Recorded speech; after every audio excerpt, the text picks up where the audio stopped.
घरामध्ये रोज फरमाईश असते की नाश्त्याला काहीतरी वेगळं बनव, पण रोज रोज वेगवेगळं काय बनवावं सुचत नाही. तर त्यासाठी आज मी इथे बनवणार आहे कॉर्न उपमा, जो खायला खूप छान असा लागतो. तर मी इथे सारे व्हेजिटेबल्स तुम्हाला कापून न दाखवता, कारण की व्हिडिओ पण खूप लंबा होतो आणि तुम्हाला बोरसुद्धा होतो, त्यामुळे मी डायरेक्ट व्हिडिओ दाखवणार आहे. तर त्यासाठी कढईमध्ये ते तेल घातलं 2 चम्मच. तेल तुम्ही कमी जास्त करू शकता. त्यामध्ये शेंगदाणे घालायचे. शेंगदाणे छान असे खरपूस भाजून घ्यायचे. भाजून झाले की त्यामध्ये मिरची आणि कॉर्न घालायचे. तर कॉर्नचं सीझन आता चालू आहे, त्यामुळे वेगवेगळे पदार्थ आपण इथे बनवून घेऊया कॉर्नने. तर इथे मी कॉर्न घालून घेतले. उपमा खूप छान असा बनतो कॉर्नचा. तुम्ही जर ट्राय केला नसेल ना, तर नक्की एकदा ट्राय करा. छान सर्व आपल्याला भाजून घ्यायचं आहे. म्हणजे कॉर्न हे कच्चे आहेत, तर थोडे 5 मिनिट कमी आचेवर भाजूनच घ्यायचे. नंतर त्यामध्ये थोडं जिरं घालायचं, मोहरीसुद्धा घालायची. मोहरी मी इथे स्किप केली, कारण माझ्या लेकरांना मोहरी ही आवडत नाही.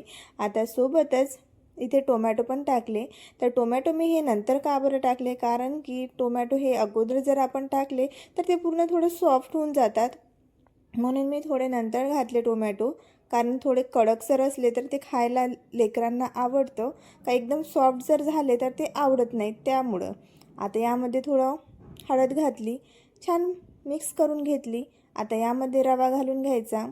रवा तुम्ही जाडसरवाला रवा असं जो उपम्यासाठी येतो तो घ्यायचा, अथवा जर बारीक असेल तर तो सुद्धा चालतो. तर इथे माझ्याकडे जाड रवा नव्हता उपमावाला, म्हणून मी इथे साधा जो शिऱ्याचा रवा असतो ना, तोच घेतलेला आहे. तर इथे मी 1.5 वाटी रवा घेतलेला आहे. रवासुद्धा छान कमी आचेवर भाजून घ्यायचा आहे. इथे आपण पातेलं हे स्टीलचं वापरत आहे, त्यामुळं आपल्याला जो आपला गॅसचा फ्लेम आहे तो एकदम लो ठेवायचा आहे. जर थोडासा हाय जरी केला ना तर ते जळून जाईल, त्यामुळं. तर इथे छान असं भाजून घेतलं. कलर तुम्ही बघू शकता किती छान असा आलेला आहे. चवीनुसार थोडं मीठ घालून घ्यायचं वरून आणि छान असं एकदा मिक्स करून घ्यायचं. स्टीलचं भांडं वापरलेलं आहे म्हणून थोडंफार हे लागतंच, तेवढं तुम्ही स्किप करून घ्या. आता छान असं मिक्स झालं की त्यामध्ये पाणी टाकायचं. थोडं थोडं पाणी घालायचं. आता यामध्ये थोडं पाणी घातलं आणि रव्यामध्ये जेवढं पाणी आपण टाकू तेवढं जास्त ऑब्झर्व करून घेतं आणि छान असा मऊसर असा आपला हा उपमा बनतो. त्यामुळे थोडं पाणी मी जास्तच घातलं. छान असं मिक्स करून घेतलं. बघू शकता पाण्याची क्वांटिटी किती आहे, एकदम थोडं पातळ असं आहे. आता यामध्ये थोडासा कोथिंबीर आहे ना, तो सुद्धा घालायचा.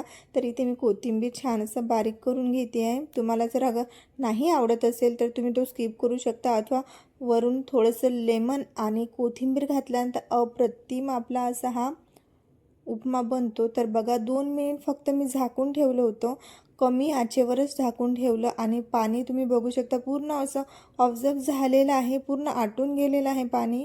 आणि उपमा हा आपला बिलकुल रेडी आहे. जर तुम्हाला पातळ उपमा आवडत असेल ना, तर थोडं तुम्ही त्यामध्ये आणखी पाणी घाला. कुणाला पातळ उपमासुद्धा आवडतो, तर मला पातळ उपमा हा बिलकुल आवडत नाही, त्यामुळे मी असा थोडासा घट्टसरच बनवते. छान असा सर्व केला. तुम्ही व्हेजिटेबल्स म्हणजे काकडी, गाजर यासोबतसुद्धा सर्व करू शकता. काही नाश्त्याचा म्हटलं तर थोडं आपल्याला सॅलेड लागतंच, पण मी ते सॅलेड न घेता मी इथे ना टोमॅटोची चटणी घेतलेली आहे. त्यासोबत याचं कॉम्बिनेशन ना थोडं एकदम छान असं लागतं.